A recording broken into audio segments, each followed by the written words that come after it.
Hello everyone, welcome back in tag session 43। So friends, आज के session में बताने जा रहा हूँ Terraform directory and module structure with variable types.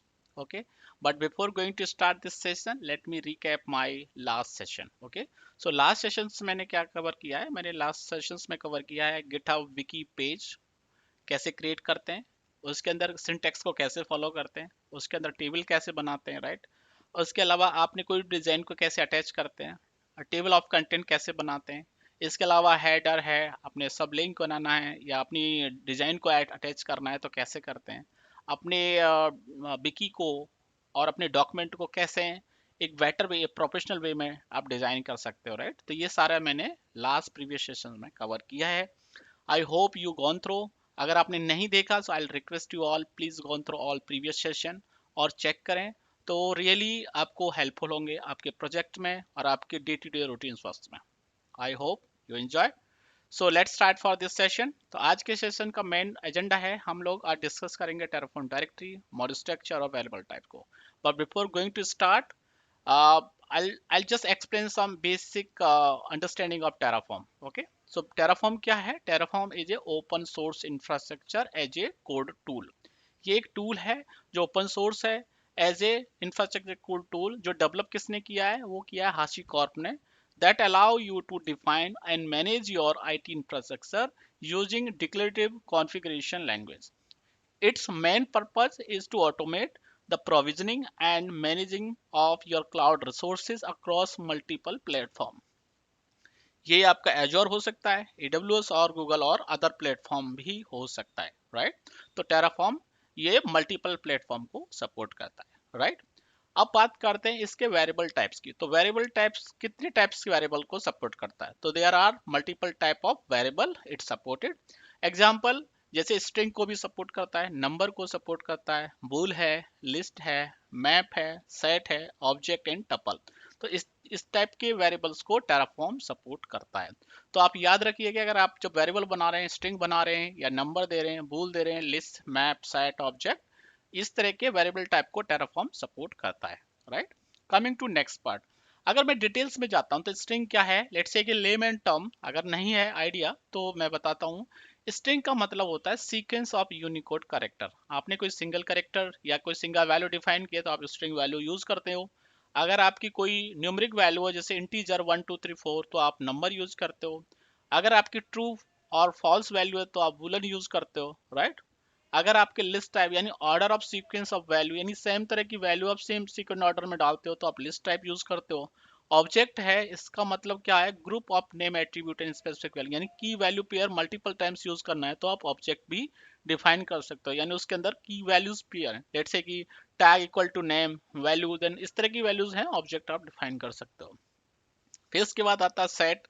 Set type मतलब होगा unordered to collection of unique value of the same type की वैल्यू अगर आप यूज करें तो सेट कर सकते हो। टपल का मतलब होता है fix length of sequence value with different type, right. तो ये सारे टाइप ऑफ वेरिएबल हैं जो टेराफॉर्म में हम लोग यूज करते हैं, right. Now let me start to first talking about the directory structure. Okay, अभी मैं टेराफॉर्म की डायरेक्ट स्ट्रक्चर के बात में कर रहा हूँ, उसके बाद ये सारे हम लोग अपने प्रैक्टिकल्स में जब हम करेंगे हैंड्स ऑन डेमोस्ट्रेशन उसमें हम ये सब कवर करने वाले हैं, राइट। कि स्ट्रिंग कैसे डिफाइन करते हो, नंबर कैसे करना है, भूल कैसे, लिस्ट और ऑब्जेक्ट टाइप सेट, राइट। कैसे डिफाइन करना है वो हम लोग डेमोस्ट्रेशन में कवर करेंगे।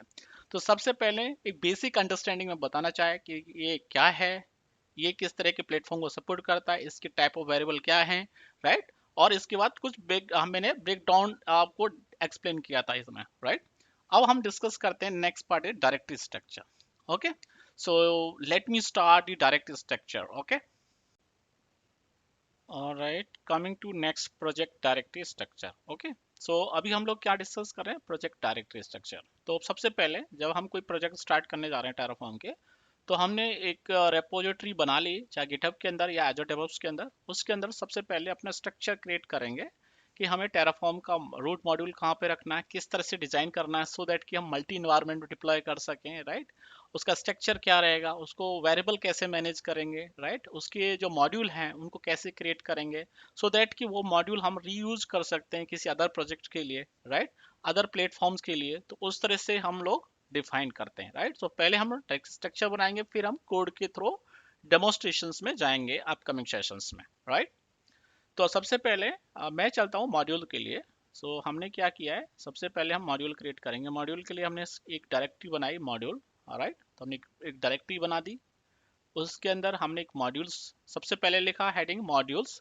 उसके अंदर एक रिसोर्स ग्रुप एक पहला मॉड्यूल हो गया। तो उसमें हमें क्या क्या रखना है, मॉड्यूल रिसोर्स ग्रुप के अंदर रखना है main dot T F, variables dot T F, versions और आउटपुट। तो सब मैं बात करता हूँ मेन डॉट टीएफ में। मेन डॉट बेसिकली आपकी मेन कॉन्फ़िगरेशन होगी आपकी रिसोर्स ग्रुप से रिलेटेड। वेरिएबल्स में क्या होंगे, जो वेरिएबल आप पास कर रहे हो या डिफाइन कर रहे हो उनको हम मेन डॉट टीएफ में कॉल कर रहे हैं, राइट। वर्जन्स में हम क्या रख रहे हैं, वर्जन्स में टेराफॉर्म्स के वर्जन्स इंफॉर्मेशन होगी, राइट। इसके बाद आउटपुट में जो वैल्यू आउटपुट में हमें डिफाइन करनी है वो हम आउटपुट डॉट टीएफ के अंदर रखेंगे। तो ये एक तरह से मेन आपकी फाइल्स होंगी उस पर्टिकुलर मॉड्यूल के अंदर। तो पर्टिकुलर मॉड्यूल क्या है, हमारा रिसोर्स ग्रुप है। तो रिसोर्स ग्रुप का नाम हमने क्या लिखा है, रिसोर्स अंडरस्कोर ग्रुप, राइट। इस तरह से डिफाइन किया है और ये वैल्यूज हमने डिफाइन कर दी है। इसी तरह से आप जाएंगे स्टोरेज में, तो स्टोरेज में भी हम सेम सीक्वेंस फॉलो कर रहे हैं, मेन वेरिएबल वर्जन आउटपुट। उसका वर्चुअल मशीन बनाया मैंने, तो मेन वेरिएबल वर्जन आउटपुट। अब वीनेट बनाया तो main variable version output, right. तो ये एक सैंपल के लिए 4 मॉड्यूल्स मैंने लिए। बट इसी तरह से हम नेक्स्ट अपकमिंग मॉड्यूल को ऐड कर सकते हैं based on requirement in your project, right. अगर प्रोजेक्ट में आपको लगता है कि मुझे ये केस भी ऐड करना है, मेरे को और भी चीजें ऐड करनी है, राइट, तो वो सिमिलर सीक्वेंस ऑर्डर में आप ऐड कर सकते हो। ये एक सैंपल है, एक स्केलेटन है जिसको आप फॉलो कर सकते हो अपने प्रोजेक्ट के लिए, राइट। तो आपको ये क्लियर होगा कि मुझे क्या पैटर्न फॉलो करना है, करेक्ट। ये हमारा मॉड्यूल हो गए जिनको हम कहीं भी यूज कर सकते हैं। इसके अंदर कोई भी वैल्यू मैं डिफाइन नहीं कर रहा है, सारी वैल्यू मैं वेरिएबल से पास कर रहा हूँ और इनको हम रूट मॉड्यूल में कॉल करेंगे, राइट। तो ये मॉड्यूल आप इस प्रोजेक्ट के अलावा बी प्रोजेक्ट में भी जा सकते हो, सी में भी आप यूज कर सकते हो। इसका मतलब ये कोड आपको बार बार नहीं लिखना पड़ेगा, वन टाइम एफर्ट आपने लिखा, आप ये मॉड्यूल्स को अदर प्रोजेक्ट में यूज कर सकते हो, right. Coming to next part, तो अगर सबसे पहले क्या बनता है, मॉड्यूल बनता है, उसके अंदर आप मल्टीपल मॉड्यूल लिखेंगे। उसके बाद आप रूट मॉड्यूल को डिफाइन करेंगे। तो पहले क्या है, रूट मॉड्यूल डिफाइन करने का सबसे पहले मैं चलता हूँ इन्वायरमेंट में। अगर मान लो मैं इन्वायरमेंट भी डिफाइन नहीं करता तो मैं क्या करता, direct man dot T F variable backend setting ये सब ना डाल के मैं एक फाइल क्रिएट करता, उसमें रूट मॉड्यूल बना के सारी फाइल्स को कॉल कराता। लेकिन उसमें कॉम्प्लिकेट क्या है, क्या मल्टी इन्वायरमेंट होगा तो हमें कैसे मैनेज करेंगे, दूसरा फाइल बहुत लेंदी हो जाएगी, तीसरा कॉम्प्लिकेट हो जाएगा, तीसरा अगर इश्यू आता है तो आपके सारे डिपेंडेंसी होती है सारे इन्वायरमेंट की उस पर। तो बेटर क्या है, हम अपने जो रूट मॉड्यूल है वो पर इन्वायरमेंट स्पेसिफिक सेग्रीगेट कर देंगे, राइट। तो सबसे पहले मैंने एक फोल्डर बनाया इन्वायरमेंट। आप इसका पूरा नाम इन्वायरमेंट्स भी लिख सकते हो, अब मैंने एक शॉर्ट में दिखाया इन्वायरमेंट नहीं, लेकिन पूरा नाम इन्वायरमेंट्स आप डाल सकते हो। उसके अंदर पहला इन्वायरमेंट क्या हुआ, डेव हो गया, राइट। उसके बाद मेन डॉट टी एफ बनाया, फिर वेरिएबल्स डॉट टी एफ बनाया, फिर बैकएंड डॉट टीएफ बनाया। उसके बाद लोकल सेटिंग्स को मैंने एक हर रिसोर्स को एक अलग अलग सेटिंग्स बनाया है, सेटिंग्स डॉट आरजी बनाया, सेटिंग डॉट स्टोरेज बनाया, सेटिंग डॉट वीएम बनाया, सेटिंग डॉट वीनेट, राइट। फिर डेटा डॉट टीएफ बनाया और फिर टीएफ वार्स फाइल बनाया पर इन्वायरमेंट, डेव का है तो डेव डॉट टीएफ बार। इसी तरह से फिर नेक्स्ट हमारे मैंने prod बनाया, prod का भी आप देखेंगे तो सेम स्ट्रक्चर ही मिलेगा, राइट। अच्छा, सेटिंग्स फाइल्स आपकी ऐड होंगी, जितने रिसोर्स आप ऐड होंगे उस तरह से आप सेटिंग्स फाइल ऐड करते रहेंगे अपने, और नेमिंग कन्वेंशन उनका इस तरह से रख सकते हो। सबसे पहले मेन क्या है, मेन आपका रूट्स को कॉल कर रहा है, राइट। जितने भी आपके रूट, जितने अपने मॉड्यूल क्रिएट करें वो मेन डॉट टीएफ को कॉल करें, राइट। वेरिएबल्स में जो वेरिएबल आपने डिफाइन करें वही यूज कर रहे हैं, राइट।